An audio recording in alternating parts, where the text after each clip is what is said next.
মানে কি বলবো, এক্সাইটেড তো অবশ্যই, আর হোম প্লেস ছেড়ে যাওয়ার কষ্টটা অনেকটা বেশি আছে।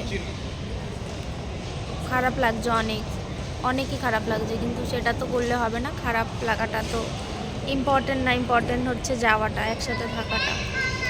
তো আমি অনেক আগেই চলে যেতাম, আমার হাতের অপারেশনের জন্য অনেকটা লেট হয়ে গেল। তো আজকে আমি যাচ্ছি। ওখানে যাওয়ার পর ওখানকার সমস্ত ডিটেল এবং কিভাবে নেবে, কিভাবে গেলাম সবটা বলবো। আমার Calcutta to Abu Dhabi direct flight, Etihad, আমি আজকে যাব। আর সবথেকে বড় কথা হচ্ছে বাড়ির লোকজনকে ছেড়ে আমি ফার্স্ট টাইম ইন্ডিয়া ছেড়ে যাচ্ছি। খুব খুব খুবই কষ্ট হচ্ছে, কিন্তু সেটা ভাবলে তো চলবে না। সবটা একা করতে হচ্ছে, স্ট্রং থাকতে হচ্ছে, এবং আমি ভীষণ স্ট্রং নিজেকে মনে করি। ঠিক আছে, আর বাড়িতে তো আছে সমস্ত, আমার ফ্যামিলি আছে, রনির ফ্যামিলি আছে।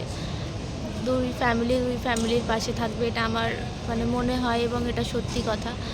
তো ওই জন্য একটু চিন্তাটা কম। তাছাড়াও সবাই আছে আশেপাশে, মামতি তান আছে, মা বাড়ির লোকজন, মাসি বাড়ির লোকজন সবাই আছে। মার সুবিধা অসুবিধা অবশ্যই ওরা থাকবে, এটা আমার বিশ্বাস। তো যাই হোক, এগুলো ভীষণ পার্সোনাল কথা শেয়ার করলাম তোমাদের সাথে।